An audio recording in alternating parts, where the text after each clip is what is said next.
D'après ce qu'on sait aujourd'hui, les caractéristiques de l'épidémie de Covid en termes de contagiosité, de dangerosité et de létalité sont exactement les mêmes en termes d'ordre de grandeur que les épidémies d'influenza qu'on a année après année. Ni plus ni moins. Ce qui est rassurant quand même.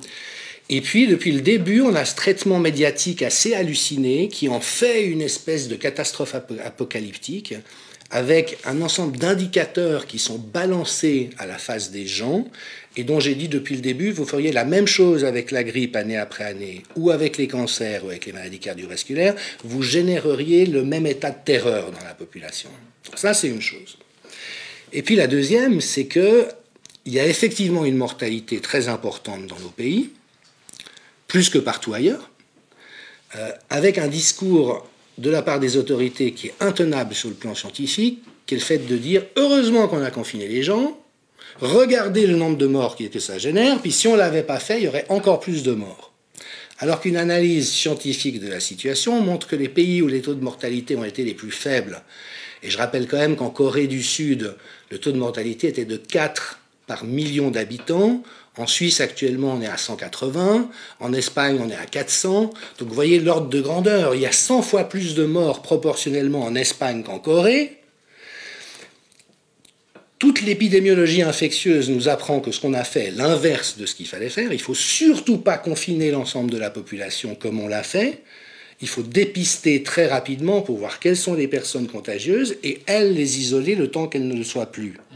Et si jamais on fait ça, l'épidémie passe en quelques semaines sans faire de dégâts. Nous, on a fait tout l'inverse, avec des pertes massives. Donc ce que je dis, c'est que l'essentiel des morts du Covid sont des morts politiques. Sont des morts comme conséquence d'une politique sanitaire imbécile et létale. Donc ça a tué des milliers de personnes, des décès évitables si on avait réagi intelligemment, et des autorités qui viennent nous dire d'une manière mais scandaleuse. Regardez à quel point le virus est dangereux. Alors de nouveau qu'il n'est pas plus dangereux que le virus de la grippe. Donc on marche vraiment sur la tête, on est dans des zones de malhonnêteté intellectuelle et à mon sens même de perversité. Nous sommes le samedi 25 avril 2020. Athlé.ch, média d'athlétisme comme symbole de lutte vers le meilleur niveau, et Fusis Philosophie vous propose une déconstruction du moment sidérant, énigmatique et inquiétant que nous vivons avec le Covid-19.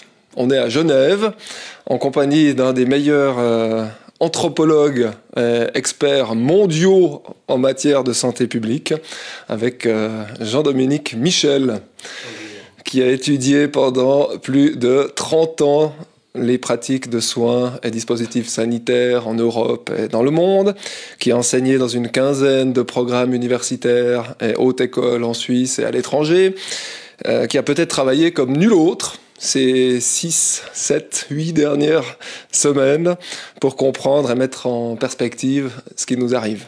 Bonjour Jean-Dominique Michel. Bonjour, merci pour cette introduction qui évidemment m'intimide un peu. Je ne suis pas sûr de mériter tous ces éloges, mais enfin c'est vrai que j'ai essayé de faire un travail intellectuel autour de ce que j'observais. Alors première question très personnelle, j'ai pu lire que Jean-Dominique Michel avait attrapé le virus. Oui, c'est vrai, j'ai une expérience personnelle du Covid. Alors, je dois dire de manière relativement sereine, parce qu'à ce moment-là, je savais déjà que hors catégorie à risque, et notamment le fait de déjà souffrir d'une pathologie chronique, qui est en fait ce qui expose réellement au fait de connaître des états graves ou critiques de la maladie, j'étais pas particulièrement en danger. C'est vrai aussi que la démarche fondamentale de l'anthropologie, c'est l'observation participante. Donc ça ne veut pas forcément dire qu'on cherche à tomber malade quand on étudie par exemple un service d'oncologie ou cardiovasculaire, de cardiologie, mais enfin toujours est-il que pour moi ça a eu un intérêt de me dire ah bah oui, je vais le vivre de l'intérieur, et puis de surcroît avec un cheminement personnel, parce que j'ai été assez vite convaincu de l'intérêt des propositions du professeur Raoul à Marseille, mais enfin qui ne faisait que reprendre des stratégies qui avaient déjà été mises en œuvre en Chine et en Corée avec succès. Donc j'étais relativement convaincu de l'intérêt du médicament qui est interdit en Suisse à mon sens de manière scandaleuse, en pratique privée depuis les débuts de l'épidémie. J'ai réussi à convaincre mon médecin, qui est quelqu'un d'ouvert d'esprit et de courageux, de me faire une prescription, mais me heurtant au rideau de fer des pharmacies. Le remède a été réservé à la pratique hospitalière. Donc j'ai dû, et je le raconte effectivement dans un article, mais ce que je trouve, alors c'est amusant d'un côté, mais c'est profondément sordide de l'autre, j'ai dû aller de manière clandestine me procurer une boîte d'un remède qui pouvait hypothétiquement me sauver la vie et que les autorités, de manière totalement injustifiable, ont interdite. Et là, effectivement, ça nous plonge d'emblée, j'ai envie de dire, dans des lignes de force sociétales, alors dont je me rends bien compte qu'elles échappent à la plupart des gens, parce que voilà, ils entendent ce que les autorités disent, ils n'ont pas fondamentalement de raison d'en douter, ils appliquent de manière scrupuleuse, et je m'y suis moi-même engagé depuis le début, ce qu'on nous demande, et évidemment que nous avons tous à le faire. Par contre, je l'ai aussi dit depuis le début, c'est que cette situation ne devait surtout pas nous conduire à un empêchement de la pensée, parce qu'en fait, on sait, même sur le plan de la salutogenèse, donc tout ce qu'on fait pour entretenir et soutenir notre propre santé, que le fait de penser, de se renseigner, de se documenter, de mettre en contraste les points de vue des uns et des autres pour se forger sa propre opinion, enfin, le cœur de la démarche philosophique, de la démarche intellectuelle, de la démarche scientifique, est évidemment crucial. Et donc, si on s'interdit de penser au motif qu'il faut juste obéir aux autorités, eh ben, on est dans un non-sens. Donc, moi, j'ai obéi scrupuleusement aux autorités, sauf pour le Plaquenil, où là, je me suis rebellé dans les faits contre cette prescription, à mon avis, criminelle, et qui a probablement tué des centaines de personnes. Mais en dehors de ça, où ma survie était en jeu, j'ai évidemment joué tout selon scrupuleusement ce que les autorités nous demandaient. Et vous avez, malgré la maladie, continué à travailler, vous avez publié de nombreux articles, comme on l'a fait nous sur fusis.ch, relayé sur atlé.ch, une série d'articles sur votre blog, qui est hébergé par le site web de la Tribune de Genève. Et chacune de vos analyses a rencontré un succès retentissant sur les réseaux. Et pourtant, on ne vous a pas vu, pas entendu sur les chaînes du service public ou dans les grands journaux de l'arc lémanique. Pourquoi la personnalité médiatique qu'est Jean-Dominique Michel a été boudée par les médias? Alors, ce que j'observe en effet, alors déjà, pourquoi est-ce que mes articles ont eu autant de succès? Je m'y attendais pas du tout, à vrai dire, et notamment parce que le premier, le 18 mars, où je rassemblais un peu tout ce que je pouvais analyser de la situation à la lumière de mes connaissances d'anthropologue médical. Qui s'appelle Covid, fin de partie. Voilà, était particulièrement long, particulièrement fouillé. Il abordait une à une les différentes facettes, et c'est typiquement le genre de production dont si j'avais cherché un succès quelconque, n'importe quel bon coach en communication m'aurait dit ne fais surtout pas ça, c'est le meilleur moyen de ne pas trouver ton public. Et en fait, il a été lu par plus d'1,5 million de personnes, traduit dans différentes langues, circulé dans le monde entier. Alors pourquoi? D'abord, évidemment, parce que, et puis ça, je crois, j'ose le dire sans fausse modestie, l'essentiel de ce qui contenait a été validé depuis. Il y avait beaucoup de points d'interrogation à l'époque. Et pour en donner juste un exemple, je me suis attaqué de manière très frontale, mais aussi mu par un certain sentiment d'indignation face au silence de mes collègues. Moi, je ne suis pas un épidémiologue des maladies infectieuses. Je suis un épidémiologue des maladies non transmissibles. C'est pas très différent, il y a des subtilités, mais en l'occurrence, je me permettrai pas de dire, en tant qu'épidémiologue des maladies infectieuses, voilà mon analyse. Donc, étant donné le fait que c'est pas ma spécialité, je m'intéresse à ce que disent les meilleurs dans leur domaine et j'essaye de contraster ça avec ce que les autorités nous disent. Et donc, dans ce travail de contraste, il y a effectivement un ensemble de choses qui sont apparues, qui m'ont paru extrêmement contestables dans ce qu'on nous disait. Et par exemple, j'ai écrit le 18 mars que, à mon avis, le taux de mortalité dont on nous disait à l'époque qu'il était à 3,5 ou à 4% pour les personnes ayant contracté la maladie était au moins 10 fois ou 15 fois plus bas et probablement encore plus. Et ben, toutes les recherches sérieuses qui sont sorties depuis l'établissent à moins de 0,3%, c'est-à-dire l'équivalent de la mortalité de la grippe, de l'influenza. Et ça, je l'ai dit très précocement. Donc, voilà, je suis content d'avoir eu des sagacités.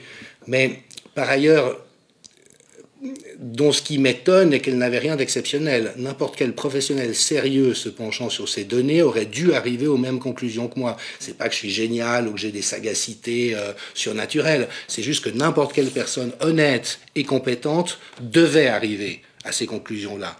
Donc là, moi, j'ai évidemment une colère contre mes collègues en me disant, mais comment est-ce qu'ils ont pu laisser passer des choses pareilles et ne pas dire ce que moi, dans mon coin, avec ma maladie, confiné dans une pièce de 12 mètres carrés, voilà, ne pouvais que percevoir comme une évidence. Et puis l'autre élément, et beaucoup de gens m'en ont fait le retour, j'ai reçu des milliers de mails, mais littéralement, de personnes qui me disaient « Mais merci, vous mettez des mots sur ce que je percevais intuitivement, ou vous me donnez des éléments intelligents avec lesquels réfléchir, là où le discours officiel relayé par les médias est en fait une espèce de propagande. » Alors voilà, que le gouvernement considère que ses opinions sont justifiées, c'est leur droit. Que les médias disent voilà ce que le gouvernement pense, bah, ils sont dans leur rôle. Mais après, occulter toute pensée divergente, et notamment si elle est bien documentée et intelligente, là on se retrouve face à une vraie question. Vous savez comme moi que la communication du Conseil fédéral a dérivé vers la communication de pays autoritaires. C'est vraiment une interdiction de tout échange et de tout débat. Les questions doivent être soumises au moins 1 heure à l'avance. On n'a pas le droit de réponse, il n'y a pas de rebond. Donc on est vraiment dans de la propagande étatique. Et malheureusement, de ce point de vue-là, les médias officiels ou établis en Suisse ont joué un rôle lamentable. C'est-à-dire vraiment interdiction du débat d'idées, tourner en boucle dans les mêmes considérations inintéressantes. Et puis, et j'en terminerai avec ça, un phénomène que j'observe aussi avec les éthiciens, qui pour moi sont scandaleusement absents depuis le début de cette affaire, où finalement ils parlent que de questions secondaires et sans importance.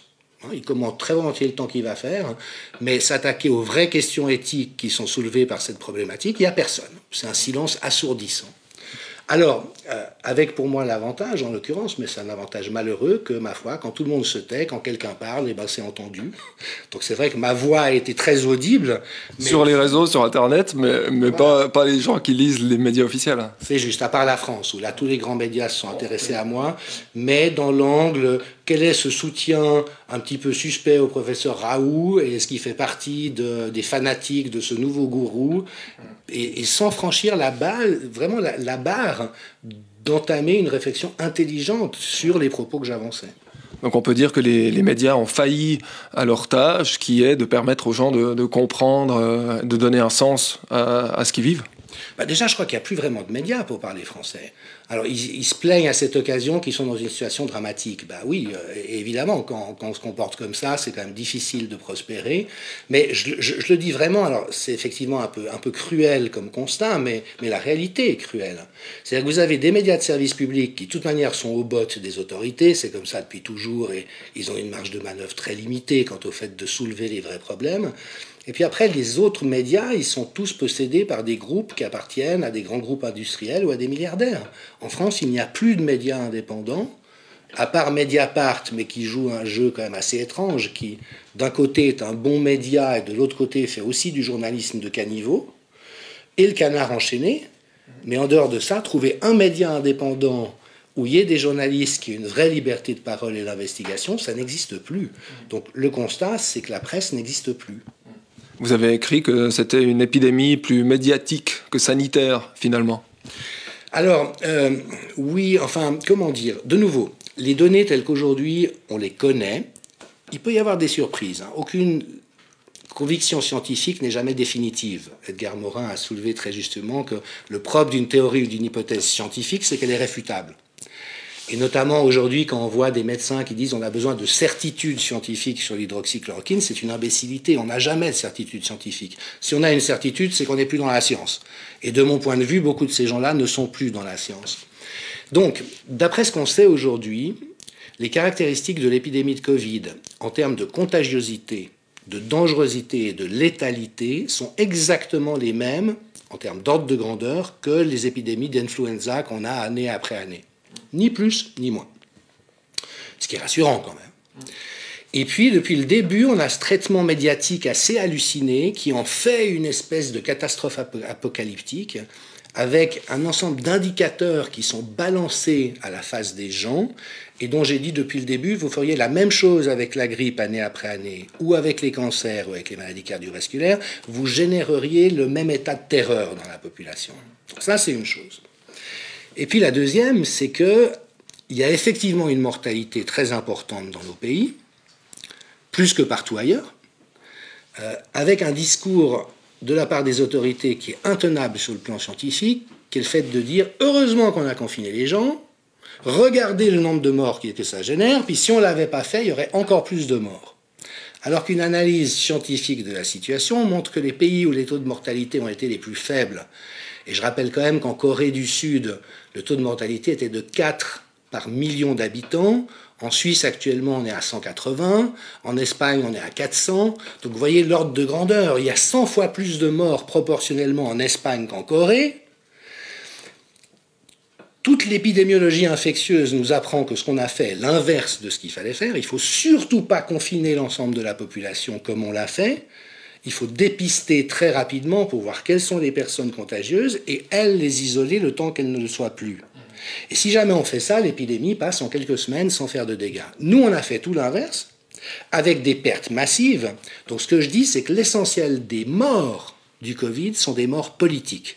Sont des morts comme conséquence d'une politique sanitaire imbécile et létale. Donc ça a tué des milliers de personnes, des décès évitables si on avait réagi intelligemment, et des autorités qui viennent nous dire d'une manière mais scandaleuse. Regardez à quel point le virus est dangereux. Alors de nouveau qu'il n'est pas plus dangereux que le virus de la grippe. Donc on marche vraiment sur la tête, on est dans des zones de malhonnêteté intellectuelle et à mon sens même de perversité. Et le seul frein qui pourrait y avoir, ça serait du côté de la presse, qui revendique une liberté, qui pointe régulièrement du doigt tous les pays qui font pas bien, alors que c'est l'exemple même de ce qu'il ne faut pas faire. Oui, et là je suis effectivement très critique des politiques sanitaires mises en place. Alors en Suisse, un tout petit peu moins mal qu'en France, mais enfin c'est quand même basé sur le même paradigme, donc il est quand même faux de A à Z. Et puis j'ai dans un premier temps exprimé très clairement mon soutien aux autorités en disant on ne sait pas très bien dans quoi on est, ils prennent des décisions. Et c'est vrai qu'en Suisse, on a cet avantage de le faire de manière beaucoup moins polémique. Douce. Ouais, dans le déchirement, de la dramaturgie, comme c'est le cas en France, ce côté un peu plan-plan. On revient d'une course d'école avec le saucisson dans le sac à dos, on se pose et puis on regarde tranquillement ce qu'il en est. Donc j'étais plutôt supportif, j'ai envie de dire, de cette posture. Là où je m'en suis complètement éloigné, c'est que le b.a.-ba de l'intelligence, c'est de vérifier si les hypothèses qui étaient les nôtres résistent à la confrontation avec le réel, et que depuis le début, on est dans la même absurdité. De nouveau qu'on ait pris des mauvaises réponses au début, je jette la pierre à personne, même si on aurait dû être préparé, parce que ça fait 20 ans qu'on connaît ce danger et qu'on s'y prépare, et qu'il y a eu des très bons plans qui ont été faits, notamment par le directeur précédent de l'Office fédéral de la santé publique, Thomas Zellner, qui avait fait des plans pandémie qui étaient parfaitement pertinents. Or, quelques années après, une pandémie arrive, et puis on a l'impression que les autorités politiques et sanitaires découvrent à cette occasion ce que c'est qu'une pandémie. Donc là, évidemment qu'il y a une question de responsabilité politique extrêmement aiguë.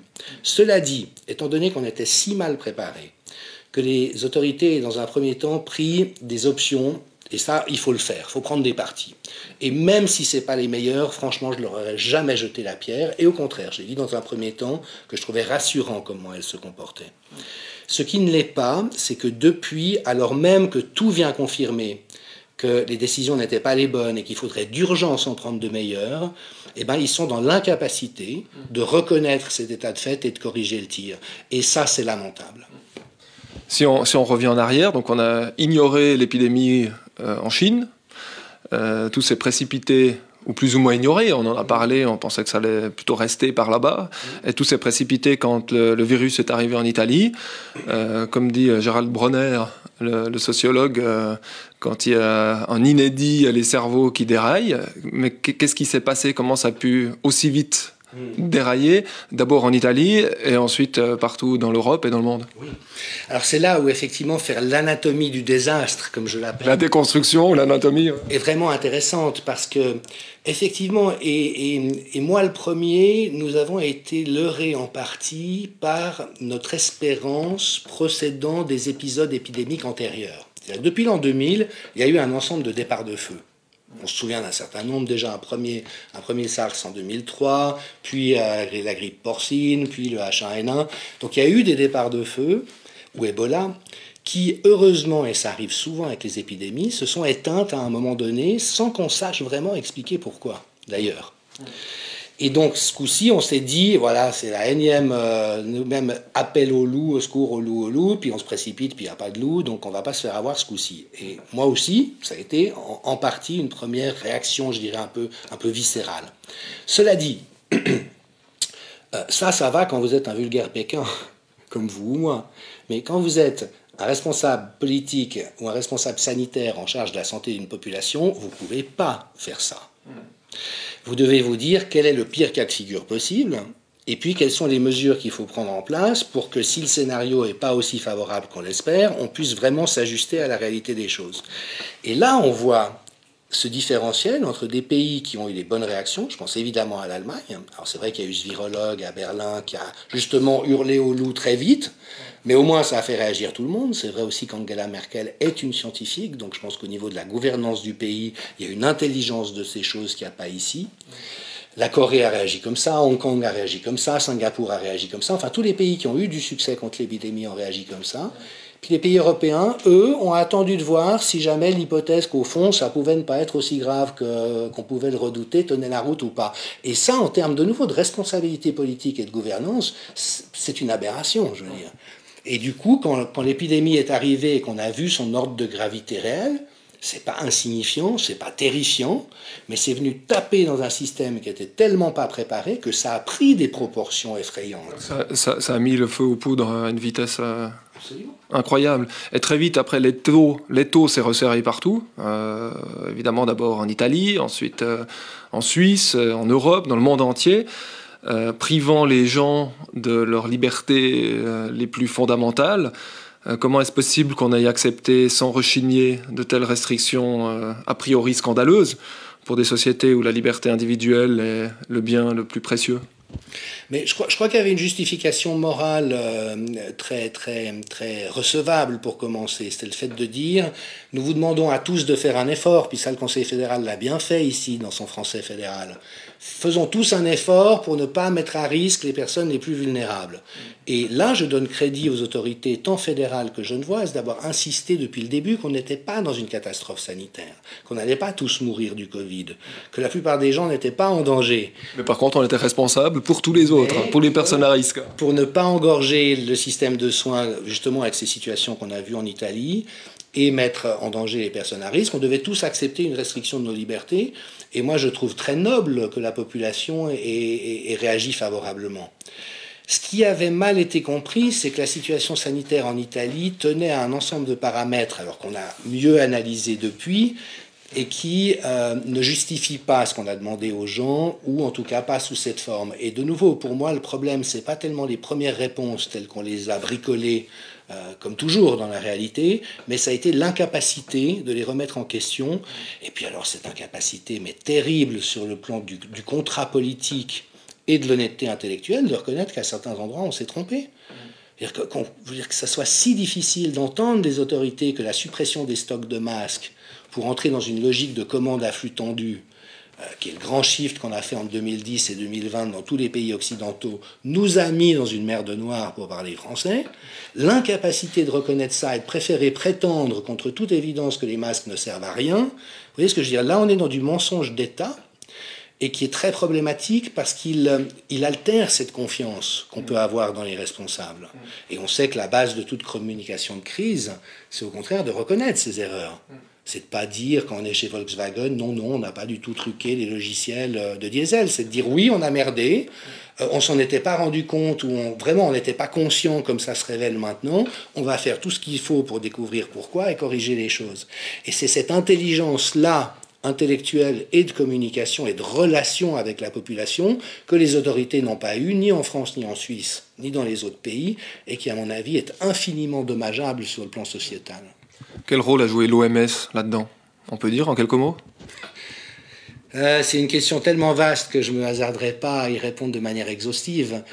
L'OMS, alors peut-être juste quelques points de repère. D'abord, leur rôle, c'est de hurler au loup le plus vite possible.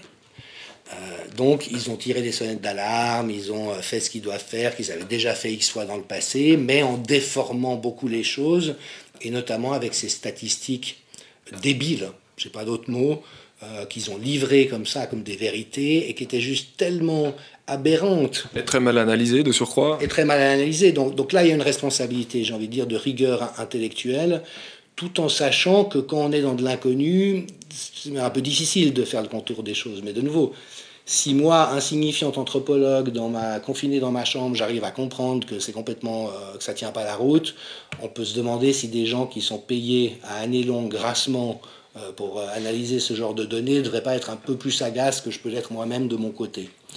L'autre élément, ça a été beaucoup souligné, c'est que l'OMS actuellement est financée à hauteur de, je ne sais plus, 70 ou 80% par des fonds privés, et notamment ceux de Bill Gates. Donc là, on est encore dans ce dévoiement qui est que des instances internationales qui devraient être neutres, à distance des jeux politiques, indépendantes des pouvoirs économiques, sont en fait complètement instrumentalisées par les États. Et là, notamment, ils ne voulaient surtout pas fâcher la Chine, qui quand même était un peu mal prise avec cette histoire-là. Et puis après, on s'est aperçu qu'ils avaient des politiques voilà, qui sont forcément en loyauté avec des intérêts autres que le bien commun. Ça, c'est un problème transversal, ça existe aussi dans les États. On sait par exemple que toutes les instances d'accréditation des médicaments sont en lien et en conflit d'intérêts massif avec l'industrie pharmaceutique. En 2012, en Suisse, on estimait que 60% des gens qui travaillent à Swissmedic, donc l'organe officiel de la Confédération d'analyse des médicaments, avaient des liens d'intérêt directs avec l'industrie pharmaceutique. Donc c'est vraiment demander aux compagnies pétrolières d'évaluer l'impact environnemental des combustibles fossiles. C'est le système de Trump. C'est ce qu'il a fait aux États-Unis. Et en fait, en Suisse, sans nous en rendre compte, mais dans toutes les soi-disant démocraties, nous sommes structurellement dans le même genre de réalité. En tant que média d'athlétisme, on va aller ailleurs, on va aller en Afrique. On s'intéresse aux pays d'Afrique de l'Est, évidemment. Avant tout, comme partout, les médias ont prédit une immense catastrophe, avec pression de la part de l'OMS, de partout. Et au final, ces pays semblent relativement épargnés par la pandémie. Comment est-ce possible, selon le spécialiste de la santé, Jean-Dominique Michel? Alors déjà, une petite précaution liminaire, c'est qu'effectivement, jusqu'à aujourd'hui, tout indique que ces pays sont très épargnés. Il faut toujours être prudent avec ce genre de choses, parce que peut-être que dans 3 semaines ou 3 mois, on s'apercevra qu'il en sera autrement, mais en ce qui me concerne, je serai relativement confiant. Alors, pour moi, il y a 3 paramètres essentiels. Le premier, c'est une question géoclimatique. C'était une question qui a été longtemps en suspens, mais les dernières recherches montrent que le coronavirus chinois, le nouveau coronavirus, se diffuse, prospère le plus dans des conditions où la température ambiante est entre 5 et 11 degrés avec très peu d'humidité. Après, vous avez des pays très chauds avec beaucoup d'humidité, a priori, vous êtes plutôt bien. Mais l'autre élément, et lui, je le trouve fascinant sur le plan civilisationnel, c'est que, au fond, nos pays occidentaux auront démontré une incapacité criante à répondre à une situation de crise. Elles auront fait tout et n'importe quoi, banaliser, dramatiser, prendre des mauvaises réponses, être incapables de reconnaître leurs erreurs, mettre en échec la thérapeutique et la clinique au profit de la recherche. Quand on dit un traitement qui, a priori, semble donner des résultats, qui n'est pas dangereux, on ne va pas le donner avant d'être sûr sur le plan scientifique. Vous voyez ce que je veux dire? C'est quelqu'un qui se noie, puis on dit, c'est une image qui a beaucoup circulé sur les réseaux sociaux, mais elle est vraie, c'est quelqu'un qui se noie, on lui envoie pas une bouée avant d'avoir fini de faire des tests d'homologation de la bouée. C'est débile, quand on est dans une situation d'urgence, on fait ce qu'il faut, quitte à ce qu'on découvre en cours de route des éléments qui nous avaient échappé. Et de ce point de vue-là, rappelons par exemple que l'intubation des patients en soins intensifs étant actuellement en train d'être démontré comme étant beaucoup plus dommageable qu'autre chose. Alors là, je jette la pierre à personne, parce qu'évidemment que des médecins urgentistes, ils font ce qu'ils pensent devoir faire. Puis si on constate en cours de route qu'il y a quelque chose qui fait qu'en fait, c'est pas ce qu'il fallait faire, là, oui, on est plus intelligent ailleurs. Après, on pouvait pas le savoir avant. Donc on pourrait dire qu'il y a une base méthodologique outrée qui a tout à coup capoté dans un stress et dans une psychose d'abord personnelle et ensuite générale. Oui. Alors ça, c'est ce que j'appelle l'imbécilité technique. C'est-à-dire qu'on devient tellement bon dans la technique et le détail qu'on devient imbécile, c'est-à-dire faiblesse de pensée, hein, c'est pas une injure. Enfin, c'est devenu une injure, mais l'imbécilité, ça veut dire étymologiquement la faiblesse de pensée. Il y a trop de faiblesse de pensée pour pouvoir trouver des réponses adéquates. Et là, on a vu en Occident une imbécilité massive, alors que les pays du Sud, eux, ils ont l'habitude de faire face à des crises. Excusez mon français, ils ont l'habitude d'être dans la merde, de devoir trouver des solutions. Donc eux, ils ne se sont pas posés de questions une seconde. L'hydroxychloroquine, ils ont l'habitude d'en bouffer à années longues contre le palu, contre la malaria. Donc, bien sûr, ce remède ne coûte rien, il est disponible, il peut protéger des gens, on rend ça disponible massivement au plus de gens le plus vite possible. C'est une espèce de b.a.-ba de l'intelligence pratique dont nos sociétés ne semblent juste plus capables. Donc moi, j'y vois vraiment une déliquescence éthique, mais aussi vraiment intellectuelle, philosophique, de nos civilisations. Et de ce point de vue-là, je dirais que le Covid est un révélateur de nos incohérences, mais des incohérences qui sont fatales. On peut dire dans ce sens, de manière générale, en Suisse comme ailleurs, la comparaison du Covid avec d'autres maladies ou problèmes sanitaires a toujours été très sensible. Les réactions ont été d'emblée violentes. Pourquoi on n'a pas pu comparer le Covid à la grippe saisonnière, à l'influenza? Oui, mais de nouveau, je pense qu'on ne peut pas générer une psychose dans la population et puis s'attendre à ce que les gens pensent de manière raisonnable. Une psychose, c'est quoi? C'est quand il y a des distorsions affectives, donc émotionnelles et cognitives dans la manière de penser, telles qu'on perd le contact avec la réalité. Et là, alors, de nouveau, j'ai dit, le dilemme éthique du Conseil fédéral, au début, était compliqué, vu qu'il s'agissait, malgré tout, d'instaurer un certain nombre de mesures dont on pensait qu'elles étaient bonnes à l'époque. Il s'avérait depuis que ce n'étaient pas les bonnes. Donc, elles étaient dans ce dilemme que j'ai résumé avec cette formule, évidemment, un peu légère, mais comment faire paniquer les gens sans les faire paniquer, tout en les faisant paniquer suffisamment, mais sans trop les faire paniquer non plus. Et ça, c'est une quadrature du cercle qui est à peu près impossible. Mais donc, une fois qu'on a généré un état de panique, vous savez comme moi en philosophie, et les neurosciences le confirment, que c'est très douloureux pour nous en tant qu'êtres humains, individuellement et collectivement, de changer une cognition erronée. Parce qu'on s'identifie avec nos pensées d'une manière telle que c'est presque une attaque physique qu'une de nos convictions sincères soit mise en question. Et surtout que c'était doublé par une responsabilité vis-à-vis d'autrui. Exactement. Et là, je dirais que nous, scientifiques, philosophes, penseurs, avons un avantage. C'est qu'on est a priori dans cette ouverture à remettre systématiquement en question nos pensées. Mais la politique, c'est l'inverse. C'est affirmer envers et contre tout qu'on a raison même quand on a tort. Et malheureusement, là, on a vu cette espèce d'embrayage s'actionner allant vers une stérilisation de la pensée, un déni de réalité. Et d'autant plus, alors ça c'est une grande question sanitaire, j'ai fait très vite des comparaisons pour par exemple soulever que la pollution atmosphérique fait 790 000 victimes par année en Europe, 8 000 en Suisse. Moi, ça fait des années que j'en parle en disant mais on ne peut pas juste se désintéresser de ça. Vous avez 8 000 personnes chaque année en Suisse qui meurent, les poumons démolis par les particules fines des véhicules polluants. C'est évidemment des gens qui sont souvent dans des conditions socio-économiques défavorables. Elles habitent le long des axes routiers. Qui à Genève habite le long de la route des Jeunes?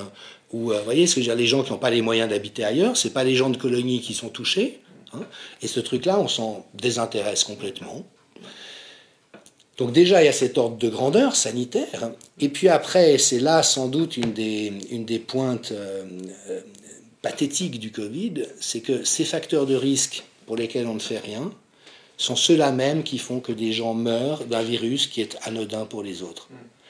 Et ça, on l'a bien vu avec les particules fines, on l'a bien vu avec le microbiote, avec le système immunitaire. Donc c'est des gens dont la santé est déjà déglinguée par l'absence de politique de santé.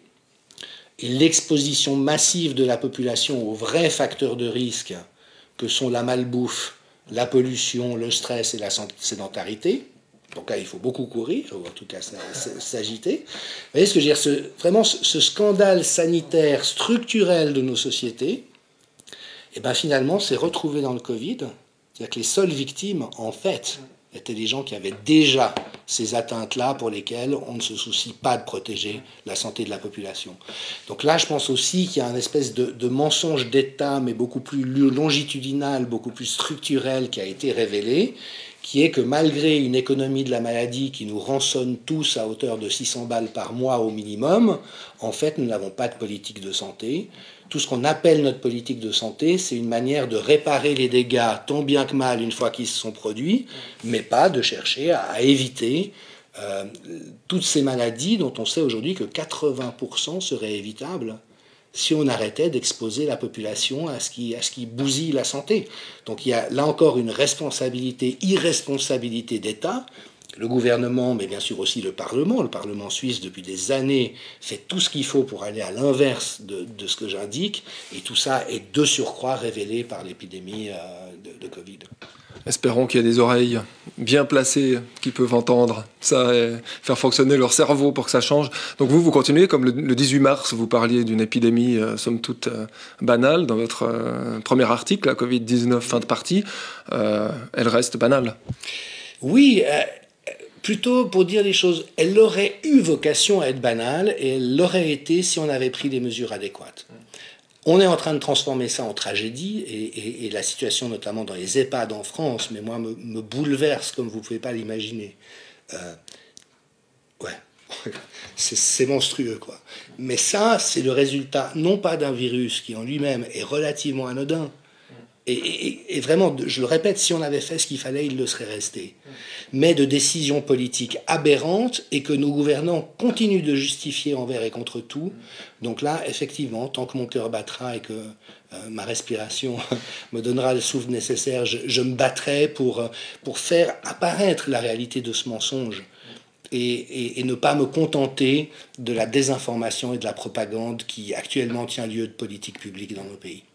Avec notre soutien, évidemment.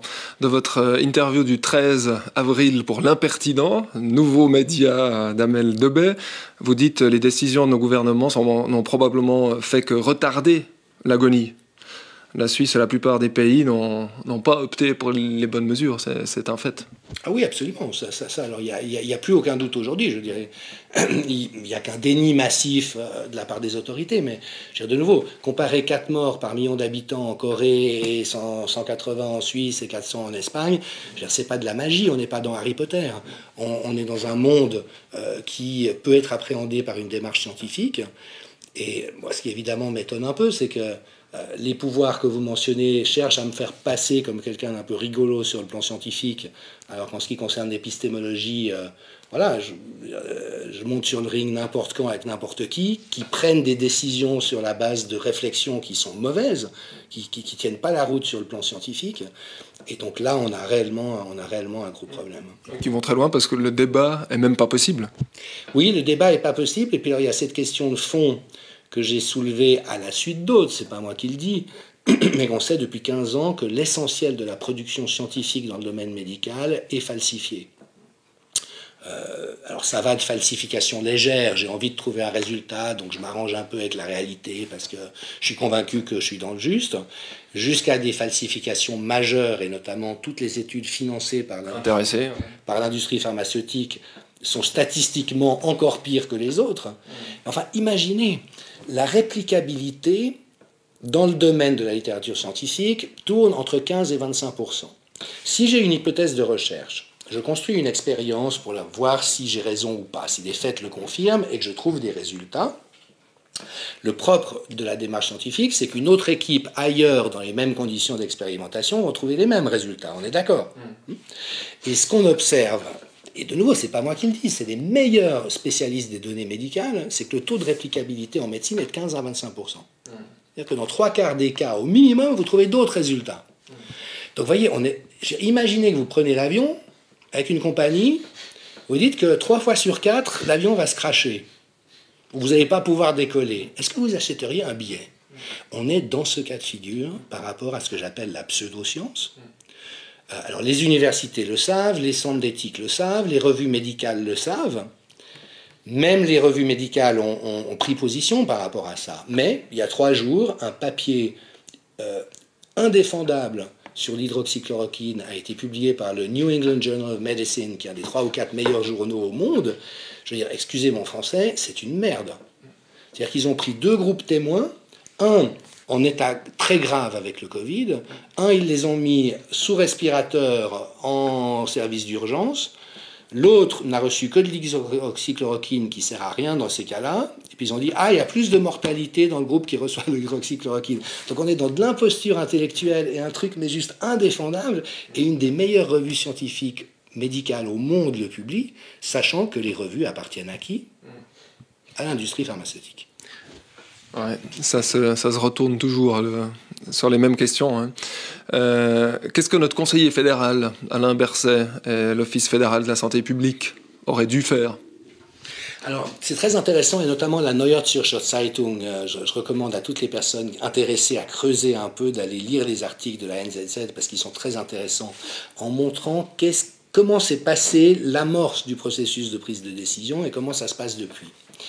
Donc, quelques éléments. Je rappelle qu'on avait des plans pandémie extrêmement bien faits et qui, si on s'en était souvenu et qu'on les avait appliqués, auraient permis de limiter massivement les dégâts. Comme on les avait mis dans un tiroir, on avait oublié qu'ils existaient, on s'est adressé à un certain nombre de spécialistes, alors évidemment qui ont réagi de manière différente, certains partant en flèche dans des projections très, très inquiétantes, d'autres pas. Et là, on voit apparaître un autre motif qui est cette cohorte de mathématiciens modélisateurs, qui sont en fait des geeks, pour parler français. Ils passent leur vie devant des ordinateurs à construire des mondes qui n'existent pas. Et c'est à eux qu'on a laissé la responsabilité de gouverner les réponses publiques.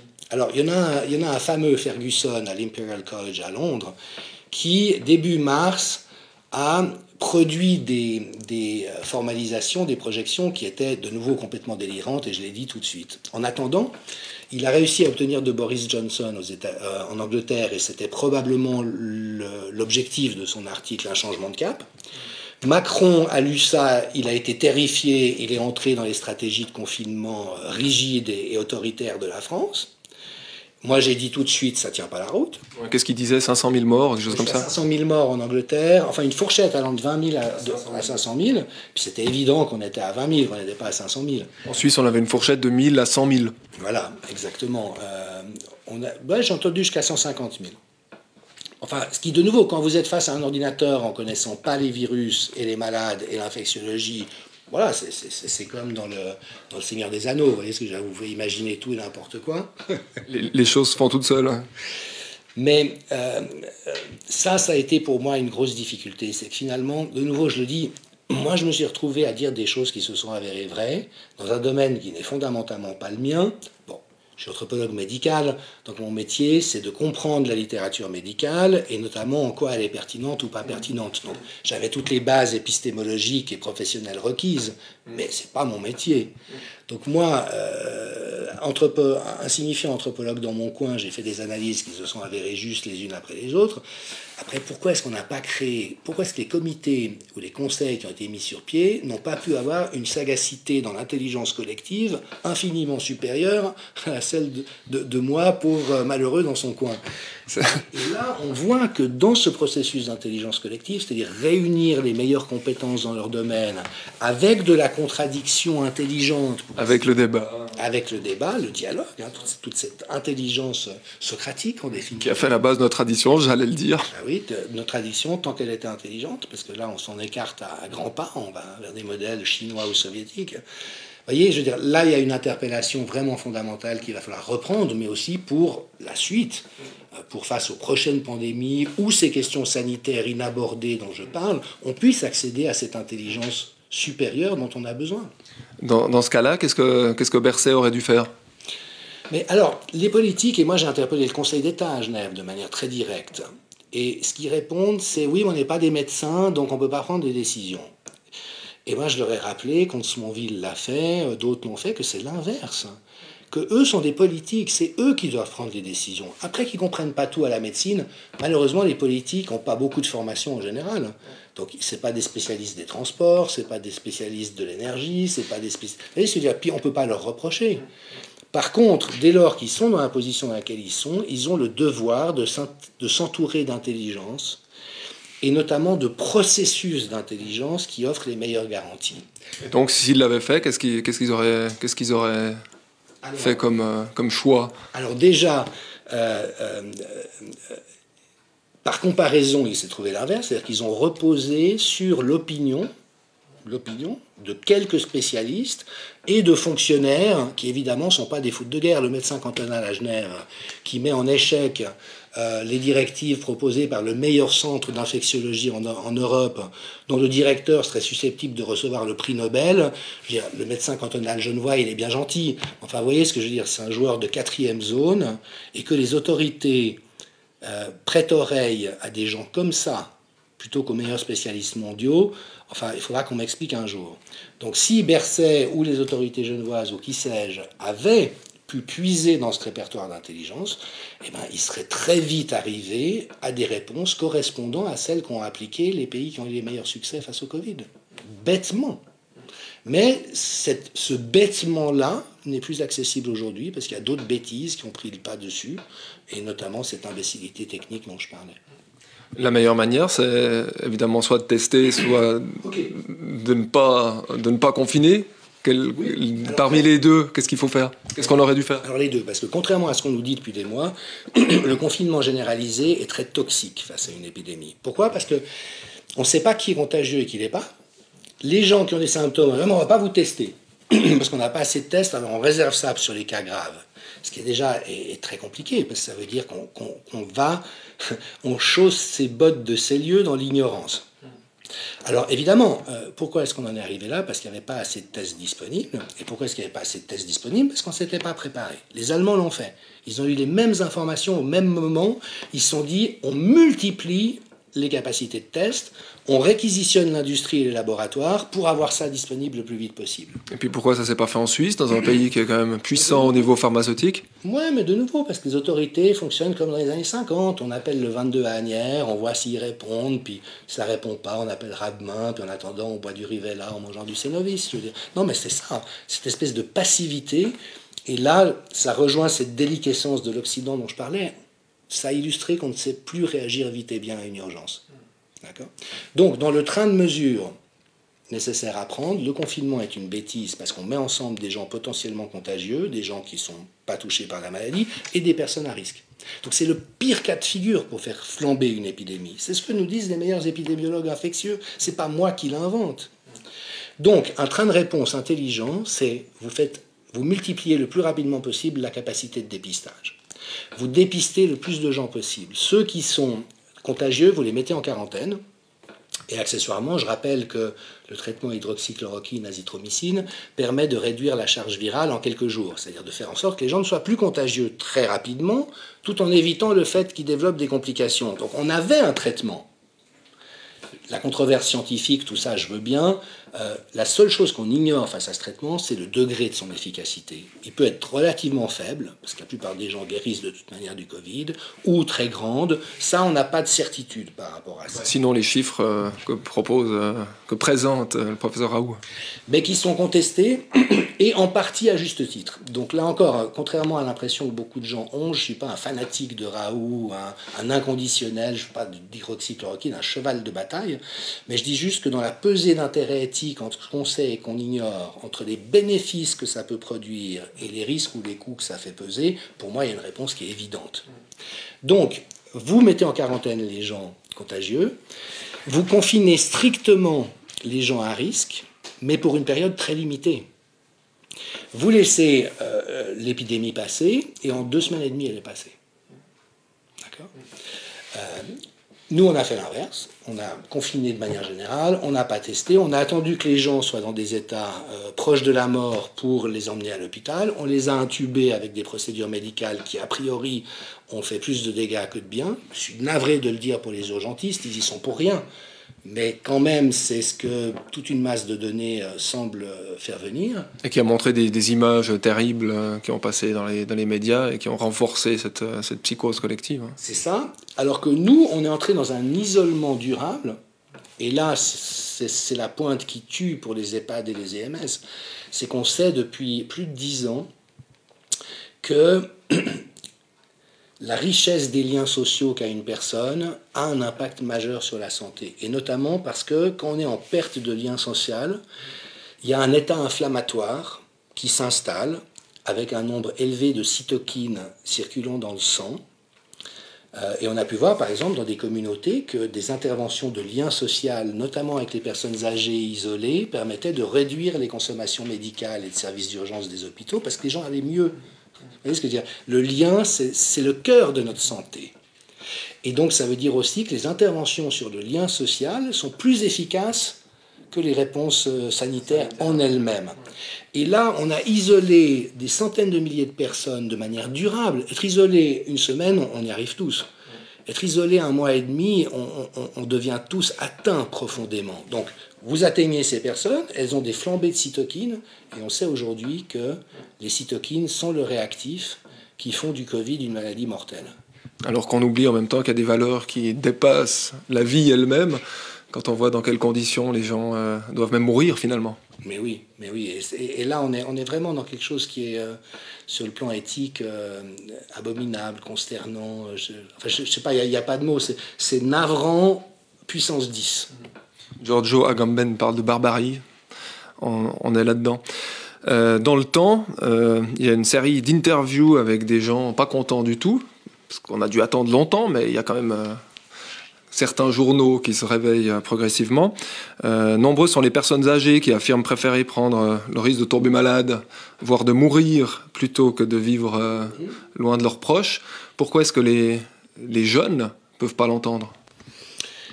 Et oui, c'est une très bonne question et de nouveau, ce qui me frappe, c'est qu'on a la réponse. Vous voyez ce que je veux dire ? C'est pas comme si on était obligé de faire. C'est ce qu'on nous fait croire, c'est qu'on est obligé de faire ça parce qu'il n'y a pas d'autre réponse. Mais c'est faux. Alors déjà, ces gens ont raison. Il n'y a pas de dictature sanitaire à installer où l'État doit absolument nous dire comment on doit mourir et comment ne pas être malade. Je veux dire, c'est des recommandations. Mais moi, j'ai souvenir et j'ai beaucoup relayé sur les réseaux sociaux une interview, mais tellement charmante d'une dame de 95 ans au Locle qui a été hospitalisée en détresse respiratoire. Elle a dit très clairement, moi je ne veux pas être intubée, j'ai 95 ans, pas d'intervention lourde. On lui a donné de l'hydroxychloroquine, 5 jours après elle était dehors guérie. Vous voyez ce que je veux dire ? Et ça, on a refusé d'entrer dans cette dynamique sanitaire-là pour des raisons mais totalement absurdes sur le plan éthique et scientifique, avec comme conséquence de mettre les gens dans cette situation, de risquer de mourir du Covid, comme résultat de l'isolement et des mauvaises dispositions qui étaient prises. Et je comprends que les gens se révoltent. Alors même qu'elle avait passé dans les médias, elle. Oui, très tôt, très tôt. Donc tant mieux si le temps se réveille, c'est le temps de se réveiller, mais enfin il est peut-être temps d'être un petit peu curieux et sagace en permanence. Question plus ludique, en matière de bêtises, Brassens dit que le temps ne fait rien à l'affaire. Il a raison. Alors ça, c'est une bonne question. Là, on est vraiment dans de la maïotique, c'est-à-dire serons-nous capables d'accoucher d'une intelligence plus grande, plus pertinente, aussi d'un attachement ou d'une incarnation plus forte de nos valeurs d'humanité à l'occasion de cette crise. Je le souhaite évidemment. Pour moi, c'est un énorme révélateur de toute la toxicité systémique d'une civilisation qui, pour le faire en très résumé, privilégie des intérêts privés au bien de la population. Ça, c'est quand même le constat diagnostique de base. Ça apparaît dans tous les domaines. Pourquoi est-ce qu'on n'a pas fait une révolution énergétique vers des énergies non polluantes il y a 40 ans ? Ça a été bloqué par les compagnies pétrolières et qu'aujourd'hui encore, c'est extrêmement dur d'aller dans cette direction. Il faut vraiment que le PLR se prenne des baffes électorales pour que tout d'un coup, ils se souviennent que, ah oui, peut-être que tout ce qu'on a fait pendant 40 ans n'était pas la chose à faire. Donc voilà, il y a ce constat systémique, ce déni d'humanité à plein d'endroits de nos sociétés qui sont devenus tellement administratifs, bureaucratiques, techniques, enfin rabougris, et ça met tout le monde en souffrance, les professionnels comme les usagers.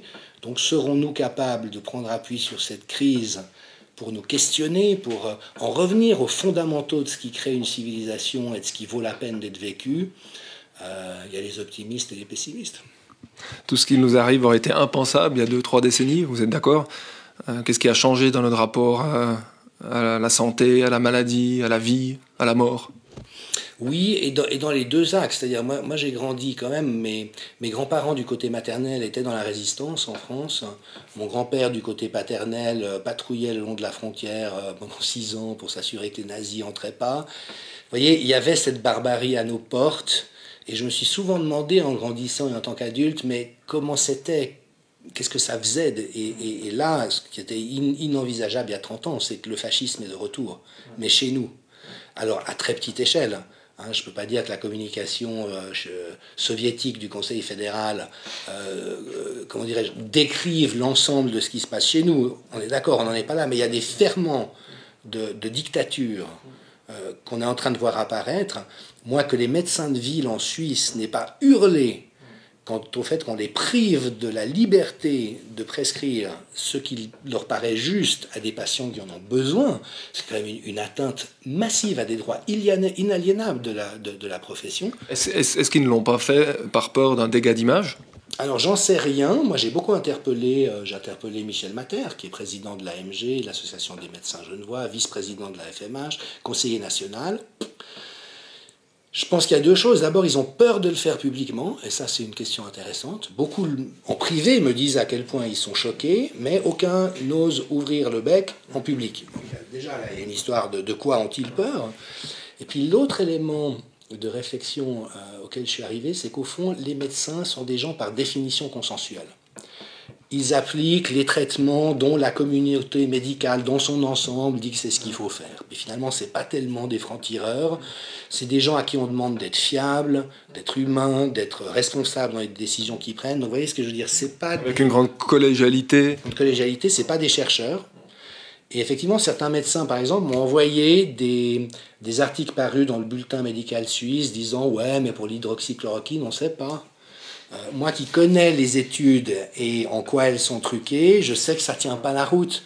Mais il suffit qu'un médecin dise moi je vais faire le tour de ce qu'on dit, puis voilà, je le relais à mes collègues, pour que finalement il n'y ait pas ce réflexe d'intelligence d'aller voir plus loin. Ça, c'est le travail des anthropologues et des philosophes, pas des médecins, je suis d'accord. Ce serait le travail des chercheurs aussi, mais il n'y en a plus beaucoup, des chercheurs dignes de ce nom.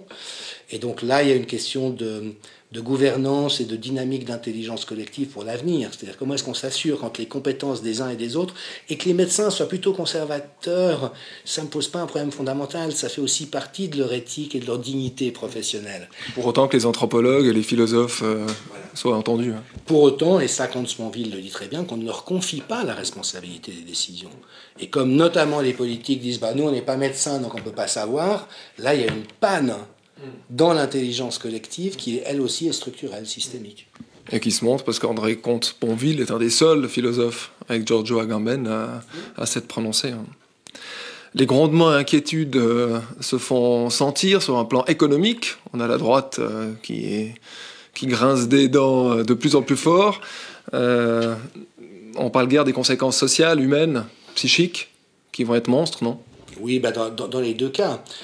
Si vous voulez, à toute chose malheur est bon et on a toujours les défauts de ses qualités et vice-versa. Donc que la droite maintenant s'inquiète pour l'économie, c'est une bonne chose. Malheureusement, la droite dans ce pays a toujours privilégié les gros intérêts économiques aux forces vives de la société. Donc ce qu'on voit quand même, c'est que c'est un peu toujours les gros pouvoirs économiques qui captent les aides, et puis que les indépendants et les PME, ils ont des miettes dans le meilleur des cas. Et on leur fait la morale au passage. Donc je demande un petit peu à voir le sérieux de la démarche des milieux économiques, mais en attendant, heureusement, parce qu'on est effectivement en train de créer des dégâts majeurs et de précariser des centaines de milliers de personnes pour une épidémie qui n'est pas pire que celle de la grippe. Donc là encore, il faut vraiment qu'on percute à ce niveau-là. Puis la deuxième question, elle me sort de l'esprit. Non, je disais les conséquences sociales, humaines, psychiques. Elles sont absolument majeures et on le voit déjà, c'est-à-dire qu'il y a cette méfiance interpersonnelle qui a... On parle de distanciation sociale, mais quelqu'un m'a fait remarquer qu'on ferait mieux de parler de distanciation physique. Or là, on voit cette distanciation sociale. Moi, j'ai déjà croisé des gens en faisant mes courses ou en promenade qui qui vous regardent comme si vous étiez un pestiféré capable de le contaminer. Je vous laisse imaginer ce que c'est pour des coureurs. Absolument. Qui répandent le virus sur leur passage potentiel. Jusqu'à 50 mètres s'ils vont vite. Et puis alors des conséquences psychiques majeures, parce que là peut-être qu'on ne le mesure pas, parce qu'il y a quand même une espèce de sidération collective, donc là on est un peu stupéfait, on ne pense pas très bien, mais Peter Gottsche, qui est un des plus grands épidémiologues au monde, a dit d'emblée, mais vous allez voir le nombre de suicides pour des raisons de précarité économique, pour des raisons de perte de sens, pour des raisons d'angoisse qu'on nourrit pour des raisons complètement absurdes, pour une épidémie, de nouveau, qui n'est pas pire que celle de la grippe, mais qui ne menace pas 99% des gens. 99% des gens, même en croisant le virus et en tombant malade du virus, ne feront rien de plus qu'un bête rhume ou une petite grippette. Alors, il ne faut pas dire que l'épidémie dans son ensemble est une grippette, mais à 99%, c'est une grippette. Et dans 1% des cas, ça peut être autre chose, si les dégâts sanitaires dont on ne s'occupe pas ont suffisamment endommagé les gens d'une manière qui les mette en danger. Donc vous voyez, on est vraiment dans une réalité qui n'a rien à voir avec les narrations collectives dans lesquelles on est. Au risque de violence conjugale, enfantine, à n'en plus finir. Vous nous avez écrit dans une formule qui nous a bien plu, parce qu'on parle de marathon plus que jamais. Alain Berset parle du marathon pour toute la population suisse. Jean-Dominique Michel était dans un marathon d'écriture. Prochain livre, vous nous avez écrit que ça s'appellera Covid. Est-ce qu'il révèle de notre société? C'est quoi le titre? On peut le trouver quand et où et comment? Alors il sortira mercredi prochain, 29 avril, en version électronique, après en version papier évidemment quand les librairies rouvriront. Le titre c'est Covid-19, anatomie d'une crise sanitaire. J'avais en fait proposé anatomie d'un désastre, ce qui me semblerait plus juste, mais voilà, mon éditeur a fait un choix autre et peut-être qu'effectivement c'est plus facile pour les gens de s'intéresser. J'y développe tout ce qu'on a évoqué aujourd'hui. Alors souvent le reproche qui m'est fait, et il est légitime, c'est que dans les entretiens, je balance un peu les choses comme ça, comme si jamais c'était des raccourcis ou des opinions personnelles, alors qu'en fait c'est étayé sur des centaines de recherches scientifiques, avec évidemment toute une méthodologie, un parcours derrière.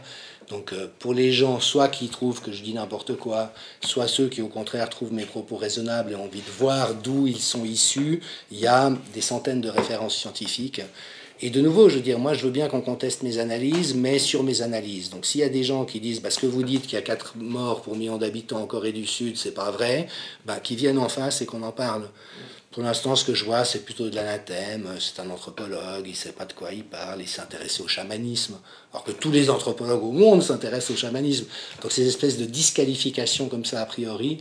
Mais je pense qu'ils tiennent plus au fait que ce que j'apporte est tellement différent de ce que les gens ont l'habitude d'entendre et qu'ils en sont venus à croire, que ça a forcément quelque chose de choquant. Comment ose-t-il dire ça alors qu'il y a des gens qui meurent ? Alors que ce que toute la démarche scientifique que vous trouverez dans le livre montre, c'est que les gens meurent parce qu'on fait ça, pas à cause du virus. Les références du livre qui sort mercredi seront sur les sites atelier.ch et fusis.ch. Question personnelle, un peu qui résonne avec mon travail. Dans le premier de nos articles de la crise, on a rappelé que le mot virus venait du latin, virus, qui veut dire qui signifie toutes sortes de sécrétions, bonnes ou mauvaises, aussi mystérieuses les unes que les autres, des forces cachées qui garantissent un certain équilibre dans la nature. Est-ce que vous seriez d'accord de dire qu'on peut avoir une telle lecture du coronavirus et que peut-être qu'on a manqué le coche? Alors peut-être, effectivement, la question philosophiquement et scientifiquement est passionnante, parce qu'en fait, un virus n'est pas un être vivant. C'est un brin de protéines qui semble malgré tout doté d'un projet, vu qu'il sait se diffuser comme nul autre. On parle même sur Internet d'informations virales, donc c'est un potentiel de diffusion, et avec une économie très particulière qu'il ne peut se dupliquer qu'en tirant profit des mécanismes naturels de la cellule humaine. Donc c'est très mystérieux et c'est très intriguant. En microbiologie, il y a eu une évolution majeure qui s'est faite cette dernière décennie, qui a été de comprendre que nous avions besoin des microbes et notamment de vivre en bonne intelligence avec eux. Depuis Pasteur, on était plutôt dans la logique que les microbes c'est dangereux, qu'on est entouré de dangers et qu'il faut lutter contre, donc stériliser. D'où la société hygiéniste. Hygiéniste. Et les antibiotiques, Dieu merci, qui permettent de détruire certaines bactéries. Avec la découverte du microbiote, de ce kilo et demi de bactéries amies qu'on a dans le tube digestif, il y en a plus que nous n'avons de cellules dans le corps. Et on a besoin de ces bactéries pour vivre. Sans elles, on ne peut pas digérer certains aliments, on n'a pas d'immunité, on n'a pas certains neurotransmetteurs. La sérotonine semblerait produite à hauteur de 90% par certaines bactéries. Et puis que la population de notre microbiote reflète notre état de santé et notre exposition notamment à des facteurs toxiques. Donc si vous bouffez mal en permanence, que vous êtes exposé à des pesticides et que vous êtes super stressé et que vous ne faites pas d'athlétisme, vous allez avoir, excusez-moi, un microbiote de merde.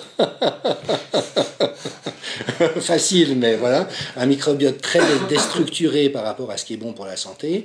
Alors que si au contraire vous vous nourrissez essentiellement de produits végétaux de qualité, non altérés, non empoisonnés, avec quelques compléments protéiques et autres, vous allez avoir un microbiote d'enfer qui va vous permettre de courir comme une bête pendant des dizaines de kilomètres et d'être en bonne santé. Ma dernière question sérieuse était de savoir qu'est-ce qu'on doit faire. Vous venez de donner la réponse. Mais c'est ça.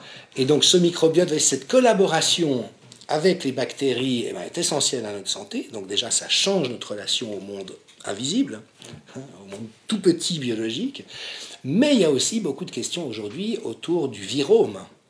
C'est-à-dire qu'on héberge aussi des milliers de milliards de virus en permanence. Et je dirais que le projet évolutif, si tant est qu'une espèce de virus est un projet, mais c'est de vivre en symbiose avec l'être humain. Aujourd'hui, plus de 80% de la population est porteur du virus.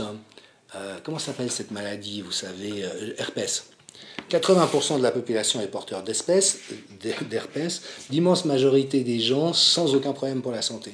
Ça, j'ai envie de dire, c'est le succès du virus. Voilà, il vit en bonne intelligence avec notre espèce sans créer de dégâts.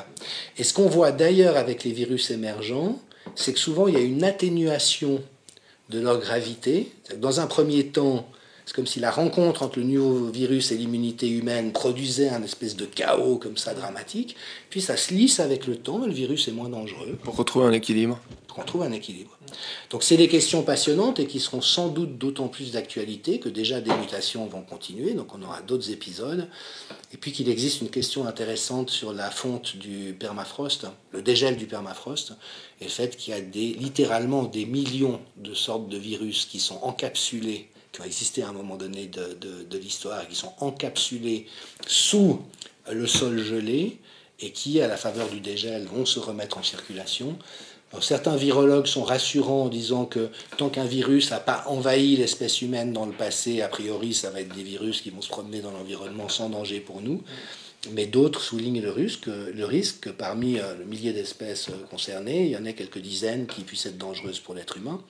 Et c'est vrai que dans le passé, des épidémies comme la variole, etc., dans le Nouveau Monde, quand les explorateurs et les colons sont arrivés, les populations amérindiennes n'avaient pas d'immunité et il y a pu avoir littéralement des populations décimées à cause de ça.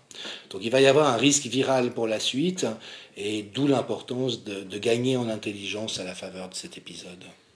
Aussi au niveau politique, évidemment, qui va donner la ligne aux gens pour trouver une santé. Dernière question, athlétique, celle-ci, non plus athlétique de l'esprit, mais athlétique du corps. Vous êtes genevois, on est d'accord? Oui, oui. Vous connaissez l'escalade, la course de l'escalade? Oui, oui. Est-ce que vous avez déjà participé? Non. Jamais? Jamais. Et pour une raison bien simple, c'est que j'aime pas je suis pas très adepte des mouvements de foule. Donc j'adore le sport, je le pratique, je cours volontiers, mais courir avec des milliers d'autres personnes sur le pavé et le goudron d'une ville, parce que tout le monde le fait à ce moment-là, c'est pas tellement dans mon ethos personnel. Après que ça plaise à des gens, je le critique aucunement, tant mieux, et je trouve super que ça existe, mais j'aurais pas eu d'appétence pour ça à un titre personnel. Est-ce que vous savez qu'il y a 2 stars genevoises de la course à pied? 2 stars genevoises de la course à pied? La première s'appelle Tadesse Abraham. Ça vous dit quelque chose? C'est pas très genevois comme patronyme. D'origine érythréenne. Mais il est suisse, et l'autre s'appelle Julien Vanders, qui habite pas loin d'ici d'ailleurs. Ok, super. Ça vous dit quelque chose? Rien du tout? Non, je suis désolé, je suis peu sport de compétition, c'est vrai, depuis quelques années dans ce registre-là, je m'en excuse. Peut-être qu'on vous invitera sur le plateau athlé.ch lors de la prochaine escalade. Ce sera le 6 décembre. Merci beaucoup, Jean-Dominique Michel, de nous avoir accueillis dans votre bureau de l'association Pro Mente Sana pour un esprit sain, dont vous êtes le secrétaire général. C'est un immense plaisir et un honneur, un soulagement de vous lire, de vous entendre, de vous voir, nous aider à comprendre et donner un sens à tous ces mystères pas toujours agréables à vivre si on est éberlué ou qu'on a perdu le sens. Continuez à nous suivre sur athlé.ch et Fusis pour mieux comprendre les choses de la vie avec le moins de peur et le plus de santé et de joie possible. Allez, bonne suite à vous tous. Hashtag, c'est notre hashtag depuis le début, obéissons, mais osons penser. Merci beaucoup pour votre accueil et votre écoute. Merci.